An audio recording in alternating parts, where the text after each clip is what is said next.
Hello and welcome to Scrapping on the Fly. My name is Kristen and this is my next layout in my Killa Kit for November 2022. And we've made it to Maryland. This is still our first day on our adventures. We were at the Welcome Center. We took a group shot. I got a picture of me and my bestie and then this picture of the scenery while we were there. It was gorgeous. So I've picked this Fernwood paper and I love this paper. I'm not a huge fan of florals, but I cover some of that up and I love the graph on there and the lines. And then I picked these two papers out of the Fernwood 6x8 paper pad. And then this is the ephemera that I have picked out that I would like to use. This top portion right here is all from the Simple Stories Simple Vintage Country Harvest. I gotta say it slow so I get it out right.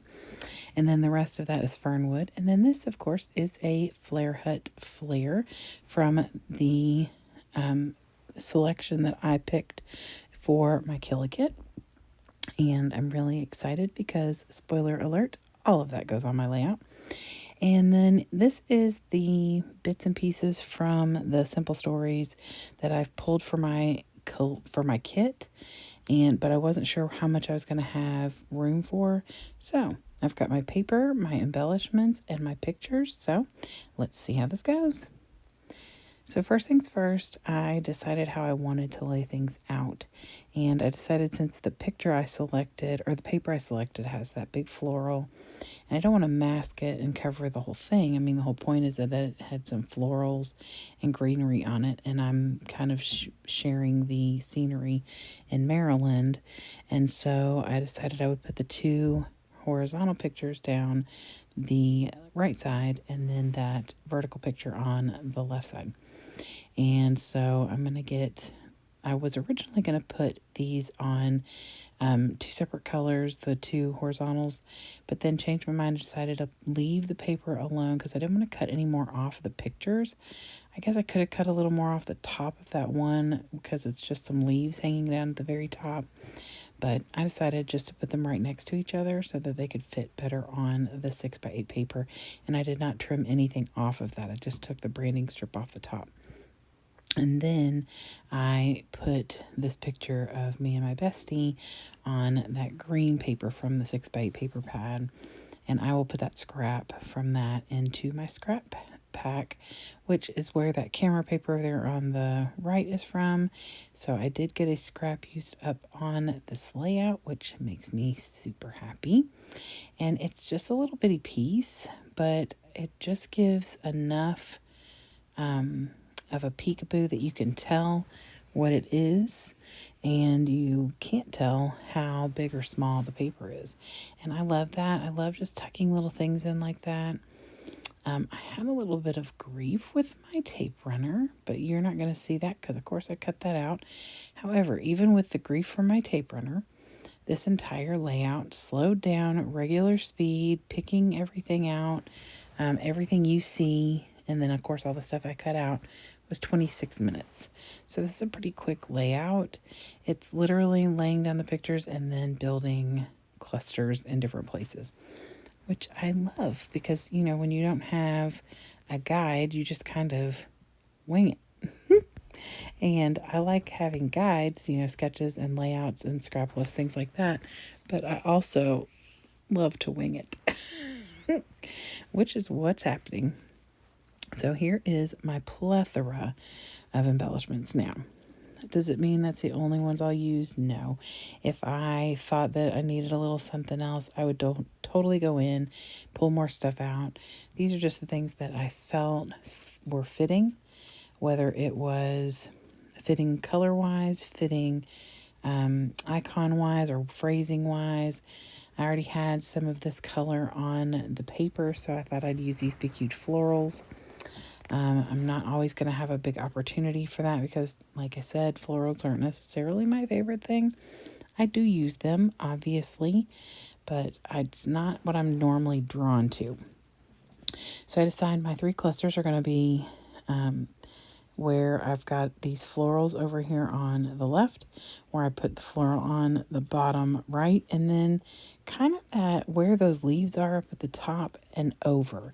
So I'm going to do a little, there's going to be like a bit of clustery business all across the top, but mostly it's going to be right there where that scenery picture is.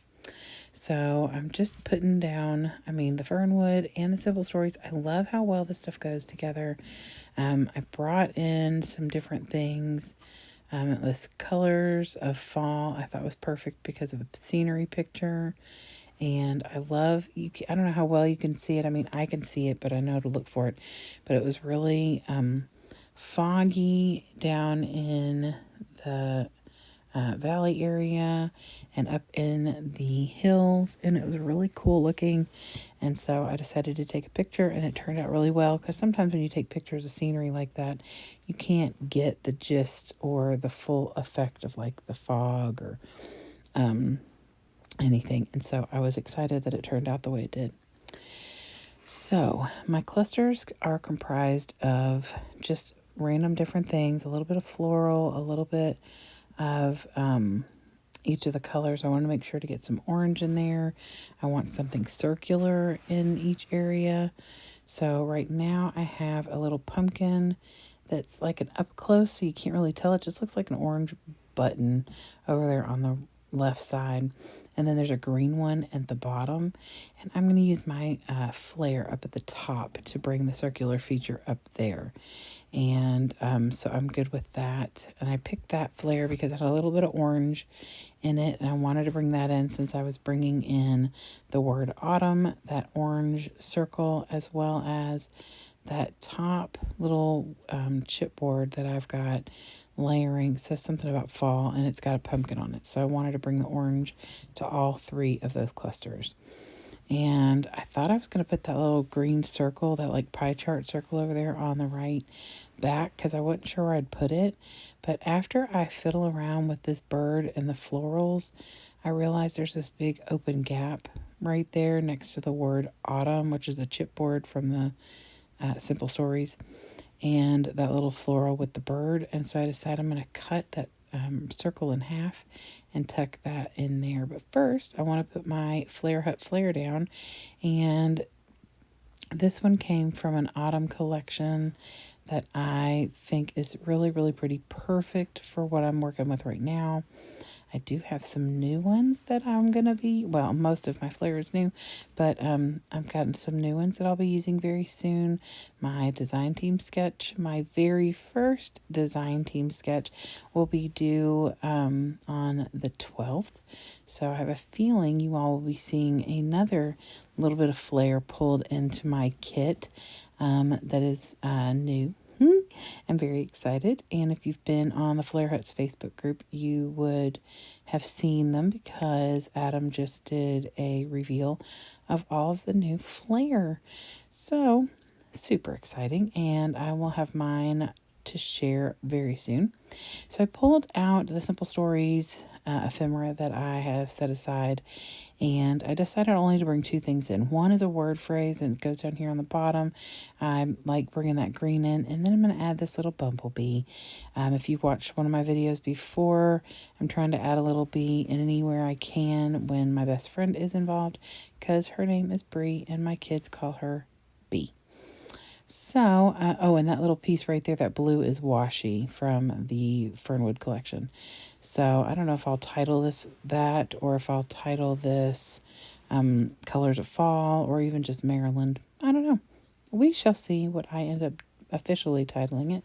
And I do write the date in that little yellow next to the flare, and I write Maryland Welcome Center, or Welcome Center, up on that blue one that says documented at the top. Look how sweet we are. So that is it. I hope that you all enjoyed this layout. I enjoyed creating it, and I will be back again tomorrow for my next Killikit layout, and I hope that I will see you. So drop me a line down below in the comments, and have a great night, and happy scrapping.